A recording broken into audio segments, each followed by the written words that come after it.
Well, we'll go ahead and get started. Might be somebody else joining in a little bit later on. We'll see. But my goal today is to kind of get through everything we didn't get through in the last show. We kind of derailed quite a bit. So, Chile, first of all, how are you and what have you been playing? I'm not bad, thank you. I've been playing, as a lot of people have probably, Final Fantasy VII Rebirth.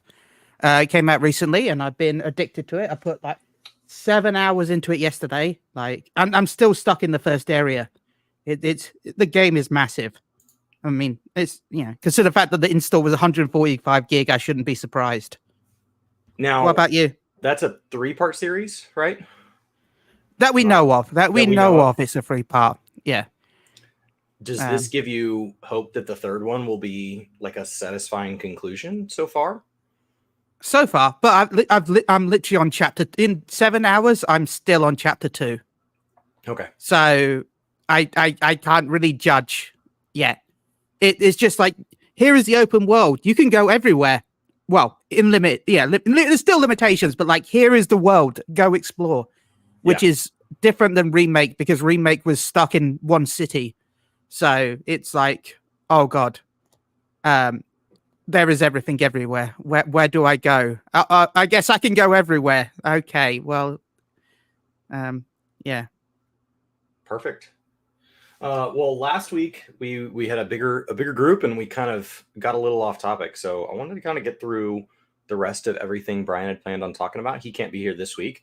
And he talked a little bit about the Game Pass requirements for Final Fantasy XIV on Xbox. And we touched on it briefly last week. But is there anything you think that changes about Final Fantasy XIV's formula on Xbox compared to existing platforms? As people brought up recently, like, and even I understand, most people on Xbox will already have Game Pass probably in some shape or form. So I guess it doesn't really affect that many people unless you're a free-to-play only player, in which case it affects you. Because like stuff like Fortnite and all that does not need Game Pass. You can play Fortnite, etc., without Game Pass on Xbox. Yeah, so Xbox Live has gone through a number of forms. Now they're moving away from, those of us old school people are used to calling it Gold, but they're moving towards, over the last several years, they've tried to rebrand that Core, which kind of takes the place of what it would have been if you didn't have Gold before. So like my brother-in-law owns an Xbox and does not pay for Game Pass. Core is now Gold. But he doesn't pay for it, and so he doesn't pay for anything. Okay. And he has access to Halo Infinite multiplayer. He can join us in chats, and so like that feels to me like that would have required some level of paying before. Yeah, but Halo Infinite's free to play, right? So that would make sense. It's cool. So Gold. They adapted Sony's. Yeah. Well, no, Gold is still a thing. You still need Core for online. Core. Gold became Core. Gold is Core. But they're not going to be giving us, like, they were giving us like a game a month before or whatever, and now they've kind of moved that to, I guess you get access to maybe like a higher caliber game, but it's going to be more of like a borrowing type thing. Well, they've said that there's 30 or 40? I can't remember off the top of my head. There is 30 or 40 games available on the Core system that you can pick from. Like there's, you remember like the PlayStation Plus collection? Yeah, they'll rotate, which I think that's a supposedly really good example, because PlayStation Plus, that was kind of my point of why I liked Gold better than Plus. So the fact that this has become that, I think is a little disappointing. Hopefully it's not needed for Final Fantasy XIV at all. That would be my understanding, is it wouldn't be needed at all. But if you had Gold, you need Gold? Is that confirmed? You need Gold. Well, okay, you need. I haven't been on this. Okay. You need, what if you're doing the free trial? Yes. Or the current beta, you do not need Gold. You do not need to pay any subscription to Microsoft for the free trial, or for the beta. But once the game is out and is available for purchase, and has the subscription model available for Square Enix, you then need Microsoft Xbox Game Pass Core to continue playing it if you purchase the game. If you're still in the free trial, you need it. Do you think they'll give anything? Do you think they'll bring like the Butterfinger mount to Gold subscribers or something? Like, do you think there will be some token of appreciation for that extra cost at some point. Maybe they'll do the PlayStation Plus thing, where if you have PlayStation Plus and Final Fantasy 14, you're able to claim a free teleport Aetheryte every month. Okay, so they could be getting a free Aetheryte just like PlayStation. I think PlayStation's the model, but like I started on PlayStation, but I moved from PlayStation to Mac to PC. And so like PlayStation's where I began, but it's been a long time since I've been there. It's kind of weird. I think it'll be fine, like in the long term. And honestly, it's a player base that ideally doesn't have any expectations set. So ideally, it's a group of players who were just looking forward to trying the game. They were just looking forward to playing it. And this is now a chance to do that. And so if it has a cost, it has a cost.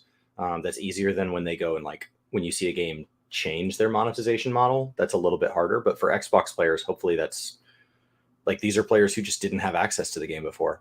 The free trial is enormous now. So the free trial going all the way to Stormblood and being free on Xbox, that's a massive gain. I don't know how your conversion rate is if you have to then pay 4 gold, if you're somebody like my brother-in-law that doesn't, and then, or core, or whatever we're calling it. And you have to pay a subscription for Final Fantasy 14, and there's no perk to paying. Well, yeah, you would need, if you want the Game Pass rewards and online, you would need to go for Game Pass Ultimate, because you can't get the Game Pass, because Game Pass doesn't give you online. A huge jump. That's a huge jump. So that's why I find confusing. Like, it's really frustrating because it's like you've got Game Pass Core. See, that's why I don't like the naming. I don't like the PlayStation Plus one that much either, but I really dislike it for Xbox as well. Like, where you got Game Pass Core, which gives you online and a couple of games, but not Game Pass technically, even though it's called Game Pass. Then you've got Game Pass, which gives you Game Pass games and day one games, but no online. And then you got Game Pass Ultimate, which gives you online Game Pass games and xCloud and Game Pass games on PC. Because remember, there's also a separate subscription for PC in between Game Pass Core and Game Pass, which I think is slightly cheaper than Game Pass, which is available on PC.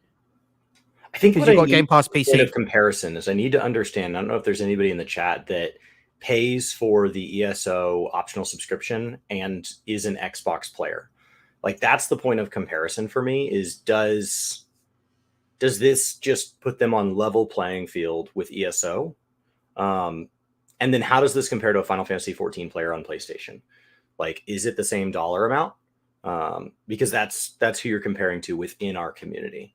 Well, no, it'd be more if used to, like, there is a reason that people talk so highly about PC. It's got a higher buy-in, but you do get a really great experience. Console is just, it's nice to sit on a couch.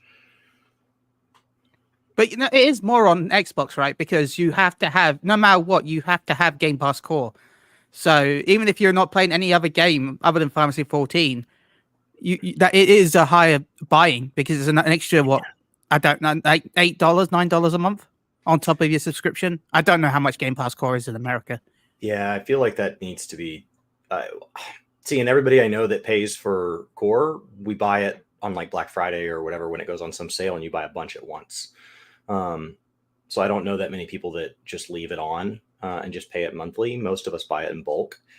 So I think that's a spreadsheet that I need to make, is to go understand, like, what does a PlayStation only player pay for Final Fantasy 14, and what does an Xbox player pay who is getting the full experience within ESO. And that could give us a good guide to what's going to happen with World of Warcraft. Because that's the other elephant in the room, is like they're in the process of hopefully coming to Xbox as well. So it's going to be the same thing. Is how do you pay for that? Especially because these are games that don't really have a free version. Like, the free trial for Final Fantasy 14 is huge, but it is not the full game. I felt like I had a more full featured experience on ESO as a free to play player than I would on WoW or 14. WoW, especially WoW's trial is better than the first hour or 2 hours of Final Fantasy 14. Yeah. But then that's it. Like you've traded quality for quantity, 100%. Okay, so then the next subject to move to would be GeForce Now and other services like it. How's this? By the way, before we move on, I really do not expect WoW to become part of Game Pass subscription. I know Brian is fighting for it, but I don't think we'll get it. But instead, I feel like we're going to get WoW tokens probably every couple of months that might equivalent a sub if you want to use them. Yeah, they have this trading post and things like that. So there are ways to kind of gift cosmetics. I think it'll be more cosmetic than a WoW token. But I agree with you that it'll probably be a gesture and you'll still be expected to pay your subscription. I agree with that. I think World of Warcraft is just, it's too premium of a product. I understand there's a lot of people that dislike WoW and they're, both in and out of that community, people who have both played it for years and never played it at all. A lot of people hate WoW, but it is a premium product. Like when you go compare it to the initial offering of a brand new MMO, it's a huge game. And I just don't see why they would give that away. Now, I could see Dragonflight maybe being added to Game Pass. So the way World of Warcraft does things now is if you just pay your sub and that's it, then you get all the way up to, but not including the current expansion. So in Final Fantasy 14 terms, as a giant summary, this is my understanding, is a brand new player today would be able to play, they would do the free trial. And then at some point they'd say, I want to be able to trade on the market board and all these other things, right? And then they would start paying their subscription and they would get access all the way up to the end of Shadowbringers. And when Dawntrail goes live, that would automatically let them enter Endwalker. So it's literally come and go, pay your monthly sub as much as you want. If you ever want to play in the current expansion, that's when you become somebody who pays that extra $60 every other year or whatever that price point may be. But I think that, Fido may have hit it right there is maybe Xbox says, we're going to put it in with the free to play games because it's an in-house studio. So we're going to give it some perks. Maybe. I don't think that Game Pass itself will do anything. Now they could do things like the free login weekends. So you could do these weekends and you could make those Game Pass exclusives where once a quarter you can log into your WoW account and be in current content or whatever. Or they could give out an extra character boost, or it doesn't mean they can't give things of value. I just don't think they're going to give up that subscription. It would be like if Final Fantasy was owned by Sony and like owning a PlayStation gave you a Fantasia. I will say, I do hope they change that model for expansions for Dawntrail. Because as you said, you get access to Endwalker when you purchase Dawntrail, when Dawntrail comes out, right? So if you wanted to play Endwalker, you would have to wait until Dawntrail is released, and then you can then start Endwalker. That's correct, right? Yes. So you have to wait for it to release to get access to the previous. I hope they change that. For WoW, but what about 14? I thought you have to wait until. So I think the issue is like, this is the first time we've introduced this many new players intentionally. Like the wave going into Endwalker was not entirely driven by like marketing or anything like that. A little bit of it was luck.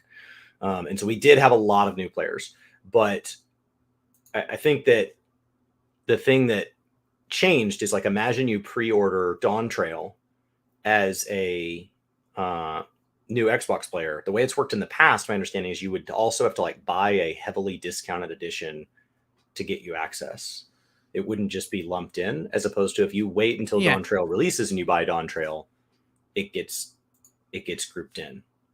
My hope, based on completely nothing, my hope though, based on completely nothing, is that I really do hope that they don't launch Endwalker on Xbox, because the pre-orders for Dawntrail haven't gone live yet because we don't know when it comes out. My guess is I'm hoping that they're waiting until the Xbox beta ends. And then once the Xbox beta ends, they'll launch the pre-orders for Dawntrail and just give everyone access up to Endwalker if you pre-order Dawntrail, especially on Xbox. So that way people don't have to purchase the game twice. Even if it's heavily discounted, that is still kind of a mean thing to have a consumer have to purchase a game twice in the same year. Yeah, I think last time it was a base game plus current, but they put a discount on the base game. It was something like that. You were buying like some discounted edition so that you could play, so that you don't have to wait for whatever the release date ends up being. Let's say that's June. It doesn't feel like it's going to be May. We haven't heard enough. May, I thought end of May was kind of the earliest possible date. It doesn't feel like it's going to be May. All right. Well, no, I'm just hoping that is a thing that will happen. I just feel like otherwise it's a kind of mean for the Xbox players. I mean, I think that starts to bring up the real question, is if there is extra cost, why do people pay it? And honestly, it just comes down to like, that's the platform they have. I have some friends that only game on console. They don't have a gaming PC at all. And so they don't really get a chance to price check it. So it's kind of like who stops at that gas station where the gas is really expensive when you know that there's a gas station in 2 miles that's cheaper. They may not have enough gas to get to that next gas station. They may be taking a left at this turn and it doesn't make sense to keep going to the next gas station. Or they may just not know that they could have stayed on the highway another 2 exits and gotten the cheaper gas. And so if they come into Final Fantasy 14 as a brand new player and they pay for Xbox Core and they pay for Final Fantasy subscription and they buy Dawn Trail and they buy a discounted complete edition and they just think that's the cost of getting in, and it feels convenient and it doesn't feel too expensive for them, then they just pay it. Like they just pay it. David, most of us buy things all the time that you could buy cheaper if you bought it on Alibaba or whatever. Yeah. David Kenrick said, I guess the problem is if they give access to current games and someone cancels the pre-order, they somehow have to take away the game you're playing. I will tell you now that Square Enix charges you upfront for pre-orders. They do not charge you later on. Nowadays with Square Enix store stuff, it will be an upfront payment. Same, I don't know about the Xbox store, but with the PlayStation store, that is also an upfront payment. As soon as you hit the pre-order button, that you are charged. Now, if you ask for a refund, that's different, but that's a massive hassle on PlayStation. I'm sure it's a massive hassle on the Square Enix store. And why are you buying it on Steam? I think if I'm remembering correctly, the other problem was last time going into Endwalker is that it wasn't super clear to a new player what they were supposed to buy. They didn't strip the store back. So like, hopefully there is like a bundle with a discount, but there is this question of like, what do I need? Like, are they still going to sell Endwalker once Dawn Trail's on pre-order? And it's like, it's not, the website has never been Final Fantasy 14 strong part. And so like, I can tell you, even as a player, when I look at their website, I'm not always entirely sure what I'm supposed to be paying for. So it's why I wish they moved to a launcher. That way it could just look at your account and just tell you, if you want access to this content, here's your path. Like a waiter at a restaurant. Like, I just order the food. They just handle it. Like, I don't necessarily know how they're going to break it apart. It'll show up on the receipt and I'll be able to make sense of, yes, that is the things I got, but I don't understand the order. They just took care of it. I just told them what I wanted. So I'm telling you, I want to play Dawn Trail. And until then, I want to level up to the current max level. What do I need to buy? Like, I just have a question. And Final Fantasy 14 has never answered that as well as like games out of the Blizzard launcher, since that's the other game I'm bringing up. Like, the Battle.net launcher is just so much cleaner at taking my money. I never feel screwed over by it. I never feel manipulated by it. It just feels like, hey, we're definitely here to take your money. Like, that is our goal. But you're going to get exactly what you paid for. You know what you want.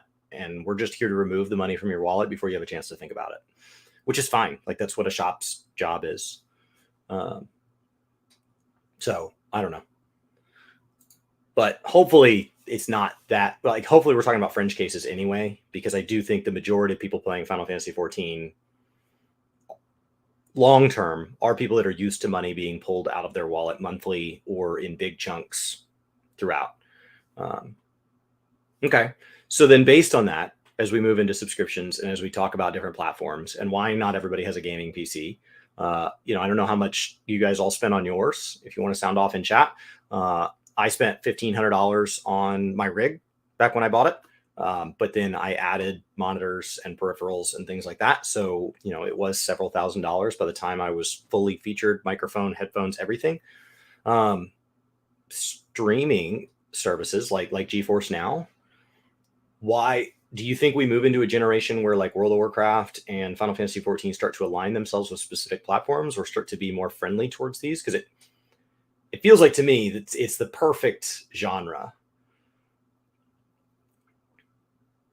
I think with the testing of the cloud stuff, I think they want to move to more of a cloud-based server. Because remember, they tested the cloud logins for Dawn Trail. So, and they want to have more stuff be not region free, but like not locked behind data centers. They want to make it so that people can visit each other. Like, you know, I feel like pushing into cloud gaming will be something that they want to do in the future. Whether it be GeForce Now, xCloud, PlayStation Plus, cloud service, I can't remember what that's called exactly. We don't know. But yeah. They're at least all of the above. They're just a great alternative. I play games once a week with my friends. We've been doing that every Wednesday for 10 or 12 years. It's moved days sometimes, it's moved nights sometimes, what time. But we play every week. And sometimes one of them's traveling for work or personal or whatever. And so they don't have access to their stuff. Or like this week we were playing Halo 5 and one of the guys didn't have it installed. And Xbox offered him to play on a cloud version so that he didn't have to wait for the installation. And like he had some lag and stuff, but he was just there to have fun anyway. We weren't being hyper competitive.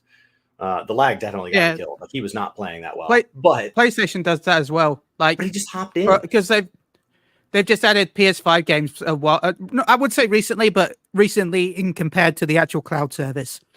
I think like they added PS5 games in the last year where you can just there's the download and then there's stream. You can just click stream and play it without having to worry. Awesome to be able to do that while you're traveling. Like if you were just sitting on a trip and you had your laptop with you and your laptop doesn't have Final Fantasy 14 installed, it's not that powerful. Maybe it's like a little netbook or something you use for work, and you could just boot it up on hotel internet and just go do some mining or some fishing, just some basic stuff. Like it would be really nice if you had access to the game. And like, that's what those offer, as well as people who don't have access at all. Like they just wouldn't have access otherwise. My brother, as he's gotten married and had kids and bought a house and all these things, his gaming PC from college that he worked really hard over the summer and saved up a bunch of money for and spent what was a lot of money at the time to buy the top of the line gaming computer, it is aged. And as it is aged, it has just gotten less and less capable. I don't even think it's holding up to its original performance, much less what games are asking for a decade later. And so his gaming PC is probably 8 or 10 years old now, but all he does is boot up GeForce Now on it. So he's never had to update the hardware. So like, I would love to see that as an option for people. I don't know how these services are going to align themselves with it. It kind of shocked me when they didn't come out of the gate and immediately see the value in it. Just because this is already a game that you don't really own. One of the things we've seen in kind of the chat today is like, it doesn't feel good when somebody takes your game back from you in something like Xbox Gold or whatever. It doesn't feel good when you become reminded that we kind of have a digital license. We don't actually own these games, but with an MMO, we know that. That's why I at least with PlayStation Plus, like they add monthly games, but if you claim those games, they're then added to your library. That they are there even after that month. You just have to claim them, and then they are part of your library. But like, if those were ever taken back for any reason, if they were ever to use the terms of service and just take it out of your digital library, with an MMO, we know that if the servers ever go offline, everything's gone. Like if Square Enix were to just say, hey, we're done with Final Fantasy 14, it was a good run, and they were to just shut the servers off, that's it. Like we know that. It's baked into the formula. We've watched it happen to MMOs before. So it feels like the perfect genre to be set up with a streaming thing where it's like, you don't own your own hardware, you don't own your own software. Like the entire experience is, I'm paying money to be entertained. It's no different than going to a movie, and when you leave, you don't own that movie. Like that was built into the formula. And ideally, you're being given an experience you couldn't have had on your own hardware and software, which is what happens with the movie theater. Like I can't match that experience at home.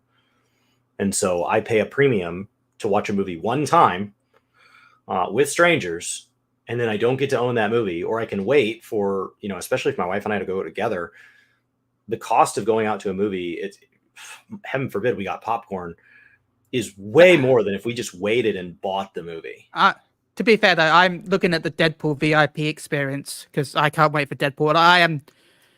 I'm going VIP for that. And so, like, why does Final Fantasy 14 not try to offer that same thing? Why do they not pair with GeForce Now and say, you don't need to own hardware? Like, we have minimum system requirements if you want to, but you don't need to. This can be a game that you just play from any device that is GeForce Now equipped. You know, maybe you have a couple computers that you share across a family. Maybe you use computers that are issued to you by a school or by work or something like that. And it's like, as long as you have access to GeForce Now, we're good. It's just one step closer to living in the browser. There is also a free version of GeForce Now as well, if you really want to use it. Like, they've just added ads to it, but there is a free tier. You do have to wait to get in if the game is popular, which means with Final Fantasy 14 during an expansion launch, enjoy not playing. But yeah, I don't know. It feels like the perfect thing to kind of help them scale both access to more players, and the cloud logins feels like something that may help them scale for these times of big hits, especially like on patch days or on expansion launches. It feels like this is a natural progression of things. Not necessarily a replacement in the foreseeable future. I think there will always, for now, I think there will be, always a premier experience on owning your own hardware, on having the game downloaded on a solid state drive. Like, I think that will be the better experience. But to open it up and say that's not the only way to play, I think makes a lot of sense. And it'll be interesting to see kind of how xCloud gets phased into this, how GeForce Now gets phased into this. And I think World of Warcraft is kind of in a position to lead the way, just because they have such a big user base and they have such a big growth vertical. Anytime they can, like everybody's heard of World of Warcraft. Like, if you're in gaming, you've heard of it, even if you've never played it. So if they can just make it easier and easier and easier to try, hop in today, no download needed, no hardware needed, just play now. I mean, that's like the entire theory of mobile games, is that I can just hop into something immediately. So the moment I think about playing it, I'm playing it, and that I don't have to wait. Because a lot of these games aren't worth the wait. They're not worth the 2-hour download. They're not that good of a game. They're only worth it because they're arriving at the exact moment I wish 2 hours. I had to download 7 Rebirth recently, and that took me 8.5 hours to download. So how good does that game have to be that you don't just move on? As opposed to some, little phone app. It wouldn't be worth that. If it said 8 hours, you would just cancel the download and find another phone app. They're not that good of games. What's good about them is that the moment I was bored and said, I want to play a racing game, I want to play a Tetris style game, I want to play a card game, I can just say that, and then one appears on my phone nearly instantly, anywhere. Like, I have unlimited cell data, so like I can have a game on my phone in under a minute. A game that I've never heard of, I can just look it up now, and immediately it shows up. And so that's where I think we could get World of Warcraft and Final Fantasy 14 to be, if they were being hosted on one of these other places. So I don't have to download them. I'm just playing them inside of something like GeForce Now. And that would be really great. Because I've had friends, like, when I'm playing an MMO and I'm like, hey, you should come back and play this. And they're like, I'd have to download it and I'd have to buy it. And I don't think my PC is working right now. And it just, the more barriers we can remove, the better. Okay. Well, that was everything that we didn't talk about last week when we had the show that we didn't get to. How much Final Fantasy content have you been watching lately? Have you been watching any of this stuff on YouTube? To me, I predict that when we hit a big gap, it'd be all drama. And the YouTube algorithm at least heard me, and all I've been fed is drama. I don't know if there's actually anything going on in the game right now, but everything I've been fed has been drama. I haven't seen much drama. I haven't seen much Fantasy 14 content. A lot of stuff is like Mione, and a lot of my YouTube stuff hasn't been 14 based. I've been watching a lot of 7 Rebirth, so of course a lot of my YouTube stuff has been, so you like 7? Here is these stuff that you don't want to know about because they're actually spoilers. Thanks, YouTube. Thanks. I think I made the mistake of clicking on a Xeno video with him and one of these parser gods that has to belittle others that don't parse as well.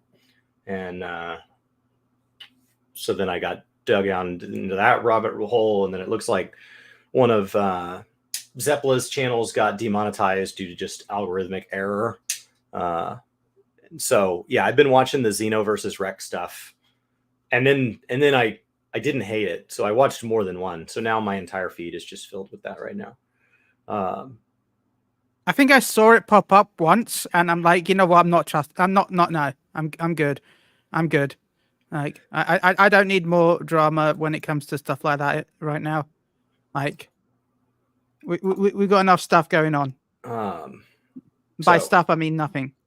Yeah, I mean, when we hit these times where there's nothing else going on, it's an opportunity for people to make their own content. And so for some people, that's about like optimizing content that's old. And these may be people that didn't do it on prog.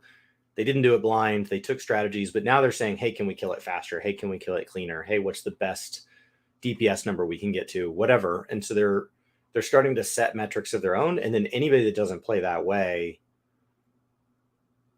either you're doing something weird or the person that doesn't play that way is inferior to you. And like one of those sometimes feels like it has to be true. You can't just be playing differently. Yeah. And so it kind of turned into a bunch of drama over that. So that's all you missed, was that somebody was trying to lord their behavior over someone else. And they were doing it because they were a high ranking person on a third party site. And Xeno, who is an even higher person, he's rank 1, said, stop it. That was my takeaway, was he said, don't, like, maybe don't. So I don't know. Yeah, that's one good thing about 14 now, is that even though if there isn't any official content, there's the role-playing scene that if you want to get into, and then there's prog in raids, and there's all different content that the game has that you can even make. Like, I don't know if you know about Mione, right? Mione is currently doing a Eureka from the start on EU. They're currently in Pyros now, but he's been slowly helping new players get through Eureka, cool. Which is older content, Stormblood, that people may not have had the ability to do nowadays. So he's been helping people get through Eureka. So there's all different communities that are going on right now that like they're trying to add content to help with the game.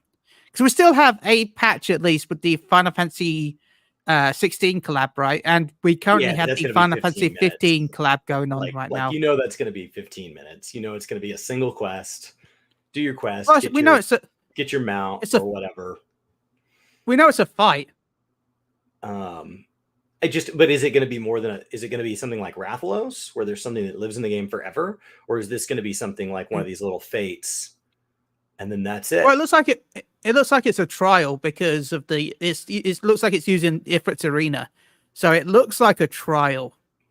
So whether I'm not saying it's going to be much more than 15 minutes, like, but like do your 2-part quest, queue for the thing, get in the thing, kill it immediately the first time, come out, turn in the other 2 things. Yeah. So I would bet on solo duty. I would bet it's a solo quest. I would bet on Izzy here. I hope you're right, Chile. Yeah. I hope it's a trial that we get for 8 people. I think that would be awesome. Yeah, I hope it's a trial. So I think it'll be much closer to the Final Fantasy. I don't think it's going to be difficult. I don't think it's going to be difficult at all, but I think I'm hoping it's a trial. I would love for them to go back and start to make extremes of previous trials for that reason. But I doubt that's what would ever happen. Like, it'd be cool if the 16 thing added a challenging piece of content. Rathalos that's really amazing. Like, that we got that. The Rathalos stuff is really cool. I just can't imagine we'd get that. And then if it was difficult for a while. And why would you add it that late in the expansion? Because this won't be difficult in like a matter of months. Like, even if it was difficult today at today's gear, it's not going to be difficult later, like as soon as we can start to do it unsynced. So if you want something to have some life in it, ideally you're adding it at like 0.35 or 0.25 or something like that. Adding something after the 0.55 is just, it's not even worth making a challenging version because it's not going to last that long. I mean, you can argue people would leave it synced, but they don't. Like, most don't. I mean, the Rathalos was synced for the longest time, right? It only unsynced with this expansion. Yeah. Yeah. I mean, when was it added? Maybe Stormblood, wasn't it? But when in Stormblood? About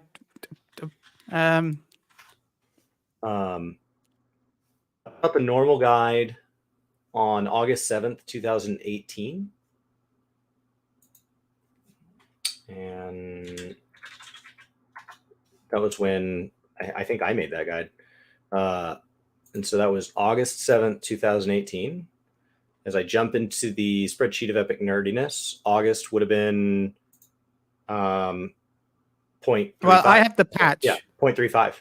So yeah, 0.35 mid expansion. Yeah, so mid expansion. Before and the 0.3 patch is like a great time to introduce extra stuff that just needs to live. Deep dungeons, side content, big steps in a relic. Like it's a really great timing because it's our halfway point. So yeah, 0.36, it was probably 2 weeks after. 0.36 was August 7th. Yes, August 7th, 2018. Cool. So I don't know. It feels weird to add it this late if it's supposed to be meaningful.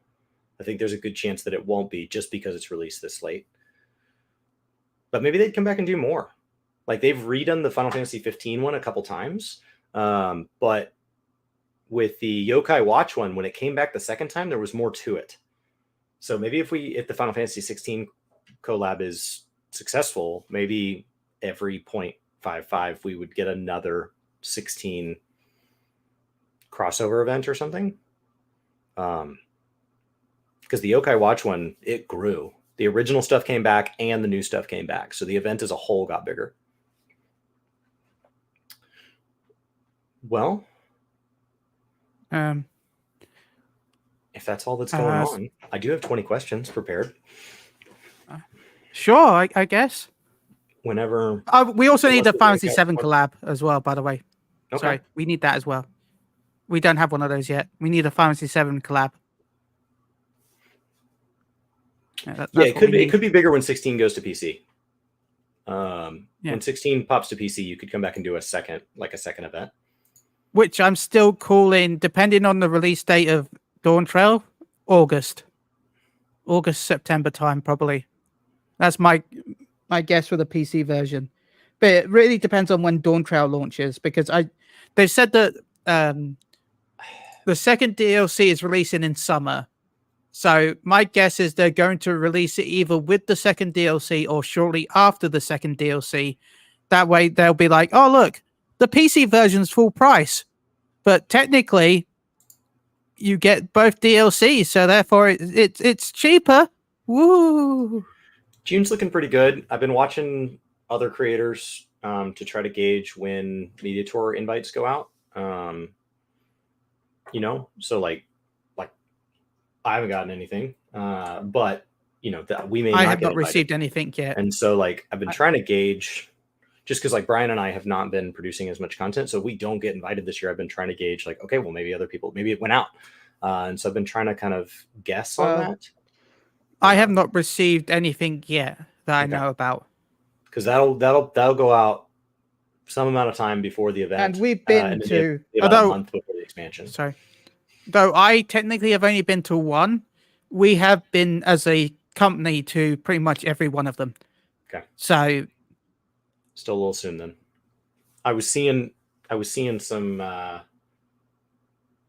people kind of posting about timelines that they're not creating as much content, and so I was trying to decide, are those personal or is that an event? Is that an NDA? Like when there's a gap in somebody's speech, like is that just a gap? Like they just want to save some of their lives for themselves. So and they're far, welcome to do that. I know it's just a gap, or is that them keeping a secret? Because they're normally pretty transparent. So I've definitely I watched several 14 creators, and I know some of them had gaps in that kind of May, June timeline. And so that felt like the right timeline for the Media Tour, but that could also just be them saying, this is the perfect time to go take a break before the expansion. Because it is. Any of you that want to take a break, it is the perfect time. Or they're just planning ahead.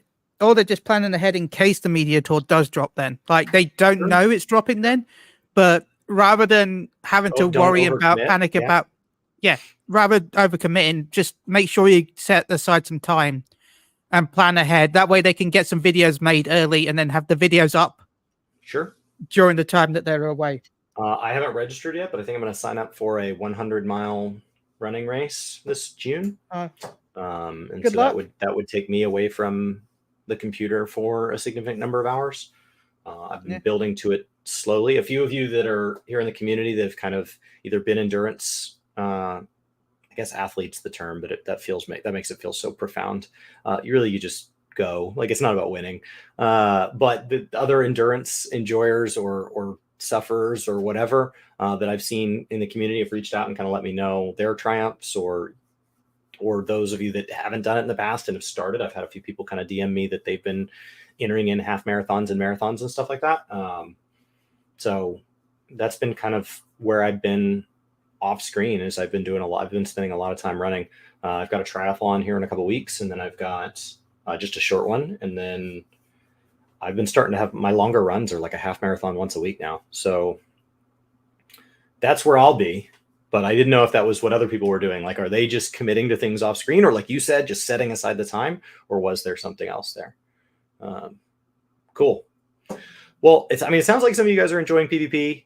I know that the PvP revival group every Thursday at 1 a.m. GMT, at least for the last few Thursdays I know about, have been doing like a casual PvP fun tournament where you can join a pre-made group with other people and then like do some matches. And yes, he did indeed say the 100 miles. He did. Look, the most I've ever done is 25, and that was enough. To kind of just like dive into that a little bit. Over the last couple of years, I've gone through a pretty drastic physical transformation as I've tried to take better care of myself. But when I first tried to take care of myself, I found that doing it for me, like, you got to do it for you, care about yourself. Like, that wasn't a good enough reason. Like, I think I care about myself, but it turns out like I care a lot more about myself in this moment, like the moment now where I could like eat a cookie or watch TV, than I do like what happens to me in 10 years. Like the present is just, present me gets like 200 votes in the box, and future me gets like 1 vote in the box. So very rarely does future me actually get any say over my behavior. And so I needed to make it more than just for the sake of like being healthier. And so I started taking on kind of challenges, because I've been really fortunate in my life, in my mid 30s, like I really don't experience that much failure. I don't know how else to say that. Like I'm pretty good at not putting myself in situations where I'm going to be embarrassed, or where I'm going to be ashamed, or I'm going to be humiliated, or experience any real failure. Like all the times in my 20s and teens, like I don't like losing. I don't like failing. And so I didn't, but I think I've lost something. Like, I think there's something about kind of the way you process the world when failure is at risk. But like, I'm not interested in putting my career off stream at risk. I'm not interested in putting the financial stability of my family at risk. I'm not interested in putting the relationship with my wife at risk. And so all these, there are areas in my life that I don't want to gamble. And so I found the physical stuff, and like reading David Goggins books, and reading stuff from Jocko, and listening to Huberman, and like all these people. Like, I found what made that appealing was that chance that like, I don't know if I can do this. So like, I'm not saying I'm going to go succeed at 100 miles. The whole appeal is that like failure is possible. And like, I don't know if that makes sense at all. I don't really know how to put it into words. Like, it's just like this, it's taken years for me to kind of get to this thought, and I don't really know how to verbalize it. But I just like, I want to do something that I don't know if I can do. And so I had kind of planned on doing a 100-miler this year. Didn't have one kind of picked out, kind of had a few that I was looking at. But like, at the time that I agreed to do that, I'd never done a 10K, which is 6 miles. I'd never done a half marathon, which is 13 miles. I'd never done a marathon, which is 26 miles. I've now done all of those things so far, and I have yet to hit the failure point. And so like, part of me doesn't want to go do it because I don't want to fail, but it's like, no, that's why we're doing this. So if I come back in June, I'm like, hey, I only made it to mile 52. Like, that is what it is. Like that was the reason we're here, is to experience that failure and kind of have that perspective. So I know that's like really weird, but that's the goal. Like the whole goal is to find my limit, and you can't find your limit without going beyond it. Yeah. If that makes sense. As a Dragon Ball fan, yes. So that's, I don't know. I just, and what's crazy is seriously, I wish you the best. Your limit is your limit. That's what's weird. So when I was doing my first marathon, like I saw pictures of me after the event ended, where like people took pictures of me, and like I literally was crying that my body was in so much pain. And I thought at the time maybe it was like emotion that was making me cry. Like maybe the marathon was more profound than I realized. Maybe this was something that like meant something to me. But then when I sat down and the pain went away, the crying stopped. And when I stood up and the pain came back, the crying came back. So I realized, no, it was just physical pain that was causing like tears to come out of my face. But the pictures, what was interesting about the pictures as I looked back at them, is that the people behind me are having like the best day of their life. Like they're smiling and they're laughing, and they just finished the same thing I finished, and probably faster and with less like relative effort. And so like, it's really about kind of yours. So like I could fail at the 100 miler, and there will be people that will do it in like under 24 hours in the same event. But like, it's just, you're just improving you. So that's been a big shift for me as well, because in my 20s and in my teens, like I was a competitive guy, but mostly because I liked winning. So I didn't really like competing at things where I didn't have a chance of winning. And now I'm starting to look at more of the internal scoreboard, and like I'm willing to go do things that like I know other people will always be better at, which is like opened up all these new activities for me. Like there's all these things that I can go try that I would have never tried before because I was afraid of being embarrassed that like everybody else was so much better. I don't know. I know some of you are a little older than me, so maybe you're like, yeah, duh. I found that in my 30s as well. But that's where it is. So you're happy in your lane. That's great. That's great. I was getting to the point where I wasn't sure I was happy in my lane, and I just wanted to try out other lanes. And I was asking myself, what was the barrier from trying out the other lanes? And the barrier was a fear of failure. So this is actually allowing me to pursue failure in other parts of my life as well. Like I'm traveling to Germany this year, and I've been doing like Duolingo, and I've been going to these local German meetups, and like I'm trying to learn German, and I'm failing at that too. Like it's just encouraged failure in like all parts of my life, which is just like, now I'm reading books, and I come from a family of readers, and I'm reading them through audiobooks, which my family's always like, that's not real reading. But like I'm listening intently, and I'm processing the information, and I'm gaining it, and it's mine. So it's just helping me get beyond that like fear of judgment that I think is trapped me from going into a lot of other areas that maybe I would have enjoyed. I'm starting to realize like I think I would have liked being a theater kid, and I wasn't in theater because my friends at the time told me, like, they made fun of it, and they used a bunch of words that were derogatory that we don't use anymore, but like they just kind of like minimalized it, and made jokes at theater guys' expense. And I'm sure you guys are all familiar with the locker room jokes, implying that it makes me some sort of inferior human. But now I'm looking back, and I think I would have really enjoyed it. So I don't know. Like I wish I had found this sooner, but I don't know that I could have. So you've gotten into distance running since middle school, running 5 miles on a treadmill every day. Way to go. Way to go. 5 miles every day. I don't do 5 every day. I will say like 3 miles of the light days, but I still have off days throughout the week. This whole like running streak thing is crazy. People that do it's nowhere near the same as you, but I bought some new trousers recently for myself. Good. And I found out I've gone from double XL to L. So yeah, I wouldn't even recognize you if I saw you next time. Yeah. That's awesome. Yeah. Thank you. That's it, guys. That's the whole goal. It's just progress for you. All right. Let's wrap up on a game here of 20 questions. Chile, it's just you. Great. I'll be posting up some things from chat as if anybody else wants to throw in some guesses, but it's just you. I've got a game pulled up. Your move.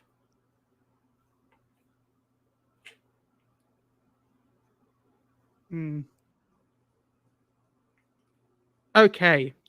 Is it... Actually, so I can remember what I say as well, I'm just going to quickly open up a notepad, if that's okay. Because if I'm asking 20 questions, I have to remember every 20 questions that I've asked. Okay. Sorry about this, everyone. No, he's on his own. He's on his own today. Yeah, for some reason, Notepad opened 20 windows. I don't need 20 windows. I just need one.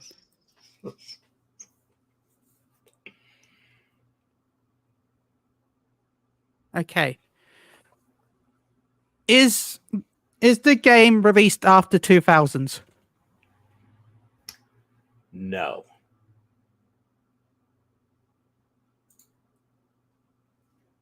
The game is not released after 2000. It was before 2000. Okay. Was it a console release? Was it a console release? Yes. Yeah, as in...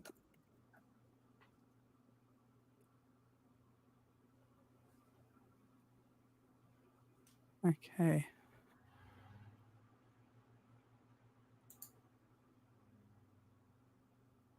Was it a Japanese branded... Was it a Japanese-based console?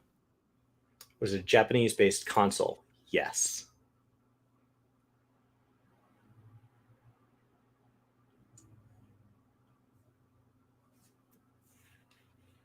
Am I allowed to Google to double check a release date of a console? Okay. No, I just want to double check because I know Googling was against the rules originally. Okay.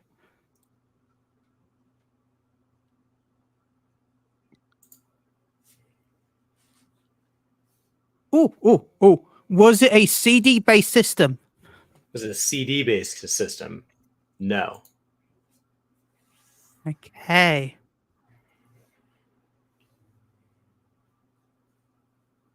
Okay, I don't know if this will count as a question, but do you count the Sega Saturn as a CD-based system because it had both a CD drive and a cartridge? I remember putting CDs in my Sega Saturn. Okay, because I know there was also cartridge releases for the Saturn, so I wasn't sure if you would consider that a CD-based console. No, my Sega Saturn, I remember putting discs in. Okay. On a TV that the top of it had these little waves because the cathode had gone bad. So you could never read like the health bar or anything if it was in the top 2 inches of a screen. Because primarily, like, some games were cartridge, I think, because it had a cartridge bay, if I'm rightly. So does it? Hopefully that doesn't count as a question because I just wanted to clarify. It was not released on Sega Saturn. Okay. I just wanted to clarify if it was that Saturn counted as CD or cartridge. My first console was the Mega Drive, or as you called it in America, the Genesis for some reason. I had a Genesis. Played everything from like X-Men to Echo the Dolphin on there. I tried playing Echo the Dolphin, but I was too young and frustrated with the game. But I attempted to play Echo the Dolphin. Okay. Anyway, let's get back on. I bet we're so much better gamers now. Because when I go back and play anything from before, I'm like, this isn't hard. Sonic 3 was the game that got me. Some are, but most games don't hold up.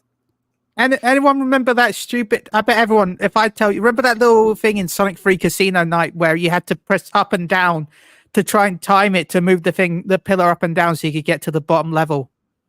Like, I bet everyone still has nightmares based on that, or is it just me? All right. What's your fifth question? Okay. I guess we'll split it a little bit more. Was the console released after the 90s?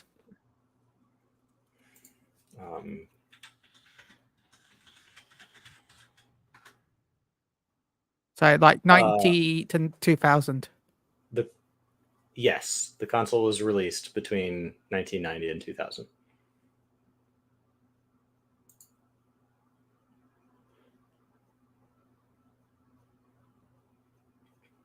That's 5. 5.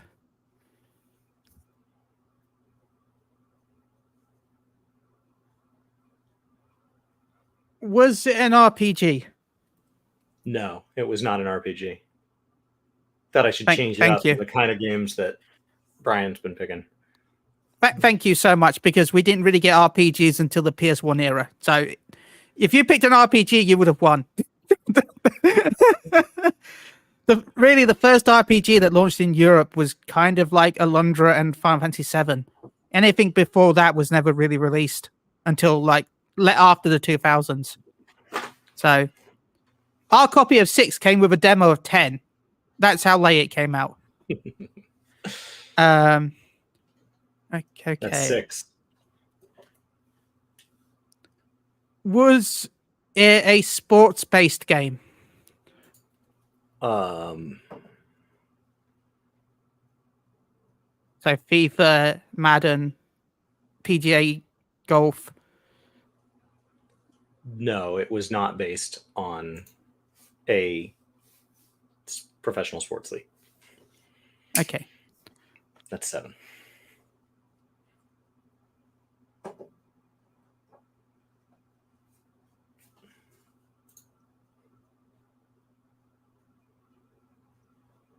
I mean, this is a lot of games back then, but was it a platformer? No, not a platformer. 8. Well, okay. So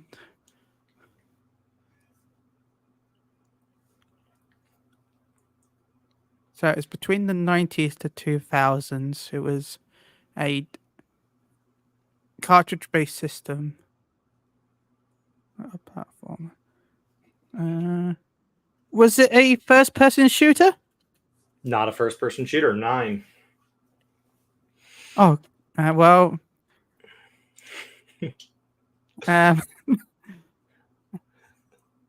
So it's not an RPG. It's not a sports game. It's not a platformer. I feel stupid asking constant different things like this, but was it a racing game? Yes, racing game. 10. Oh, okay. Did it have basic 3D graphics? Yes, 3D graphics. 11. Okay. He's gonna get it, guys. You've really thinned the herd now.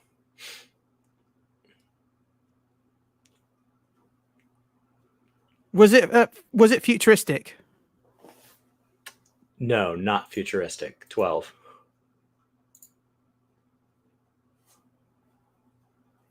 Okay, so it's a racing game, 3D graphics. Was it set in the USA? Yes, it was set in the United States. Okay, 13. I think I've got it.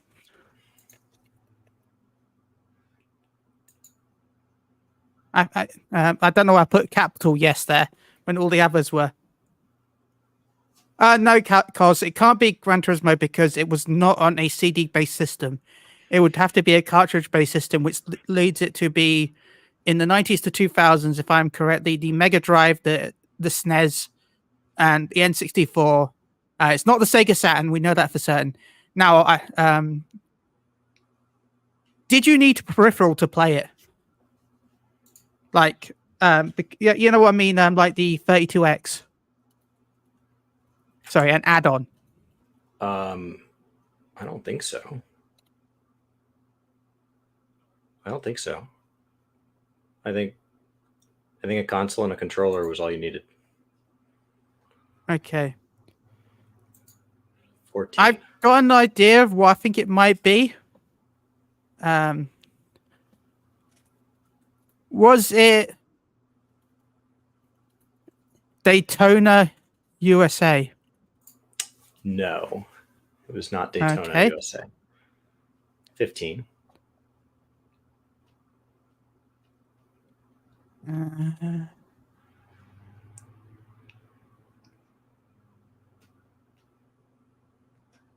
I just want to make want to make sure I'm saying the name of this right.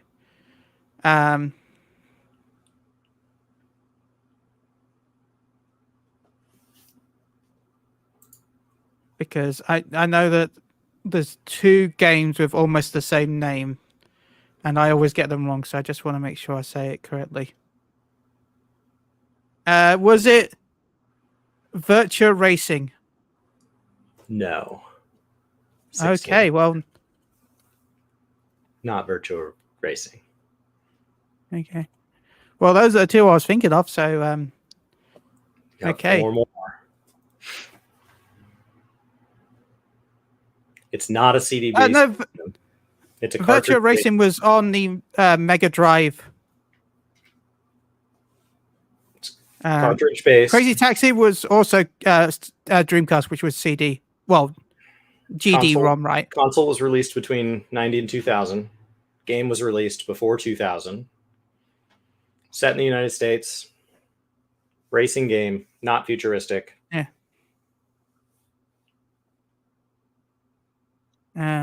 He's got 4 more questions. And it's not, yeah.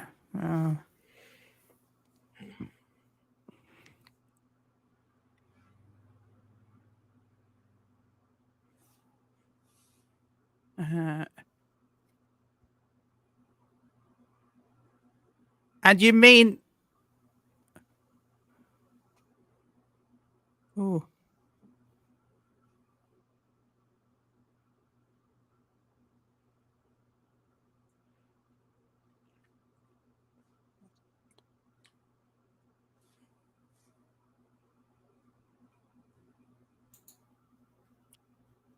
Did it feature famous characters as part of the game? Like famous branded characters? No. There you go.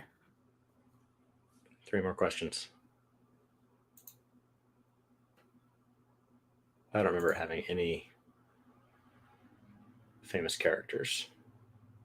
Okay. So that rules out Mario Kart. Because I would consider Mario a famous character. Okay. Or at least... I'm looking at the box art, and I'm reading through the Wikipedia article, and I don't see any character names. And it's totally not Ben and Teller's racing car game thing that came out then. Oh, thank God. Woof. I can't remember what it's called exactly, but like the Bell and Teller desert bus ride, where it's like a 12-hour game where it's like you drive from one start to straight to Vegas in real time in the game, and the whole game is just a straight line, and there's nothing else. It's just 12 hours of driving in the straight line. I don't think we should be allowed to pick any game that didn't have significant commercial success, just because we don't know each other's gaming history. So yeah.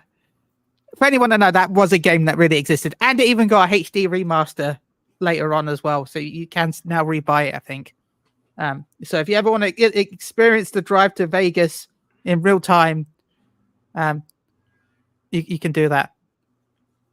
And it's just a straight line, and the bus actually swerves to the left and right to stop you from just leaving the console on. So you have to actually be in front of the console, because it'll crash you otherwise randomly. So yeah. Anyway, sorry for going off topic. I'm finally going to get one of these wrong. I'm not going to get this probably. So it's not virtual. No, virtuation. It's not data. It's not fair. Was it Outrun? It was not Outrun. 2 left. Maybe he's not going to get it. Maybe I'm not going to get it. Read through some more articles, and on the arcade release, there were brief depictions of famous living people that were censored from the console version.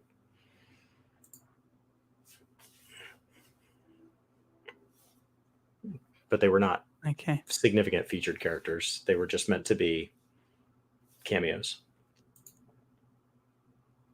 And it was 3D based. I didn't know that. Yeah, 3D based.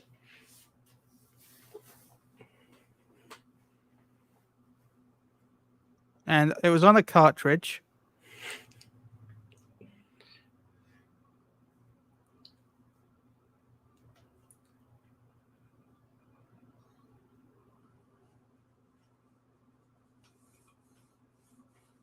Okay.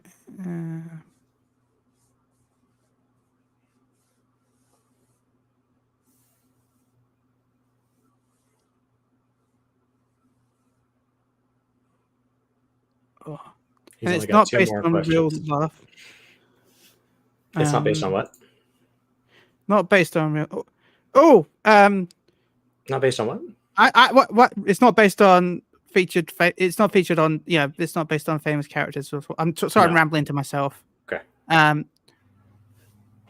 know I've been talking about cars, but was it bikes?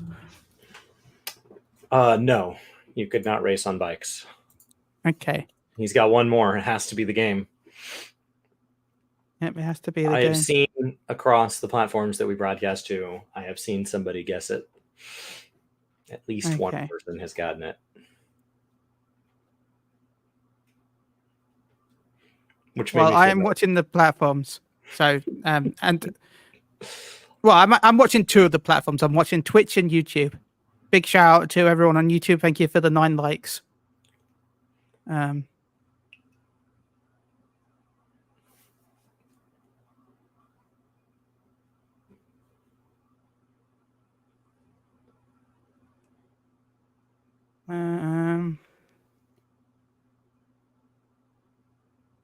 Team Sonic Racing was on disc because that was PS2.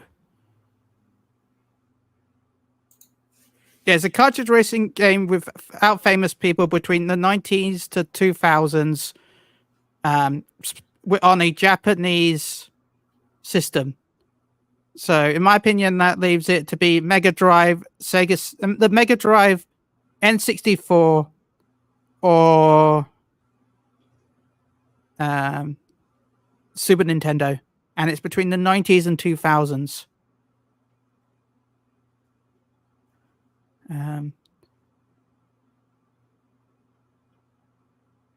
Yes, there's an N64. I'm gonna go with Cos's idea. Was it Ridge Racer 64? It was not. Nah. It was Cruisin' USA. There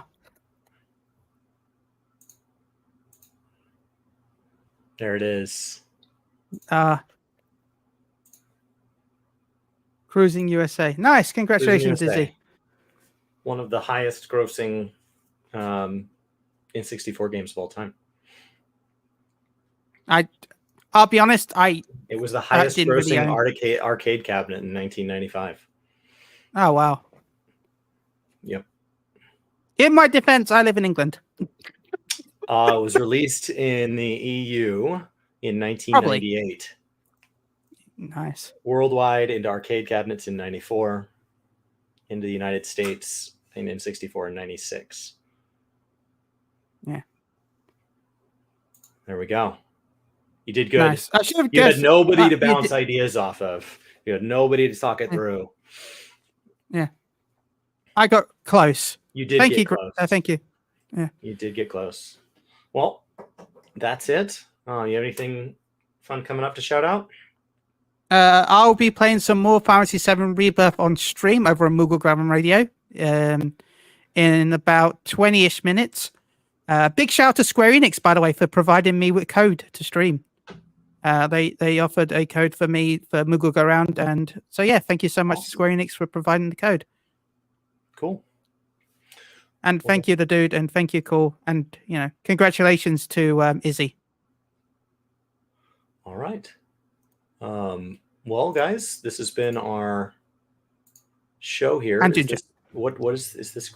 Crystal Core Radio? Casually Hardcore? What is this? Crystal Core Radio podcast. All right. Well, thank you guys for letting me stand in for Brian as the host. I'm normally just here along for the ride. Do I just play this? What do I do here? I don't know what I'm doing. It may just end. There's supposed to be a beautiful thing. He's got a whole setup here. I don't know how it works. You guys have a great rest of your day. We'll see you next week.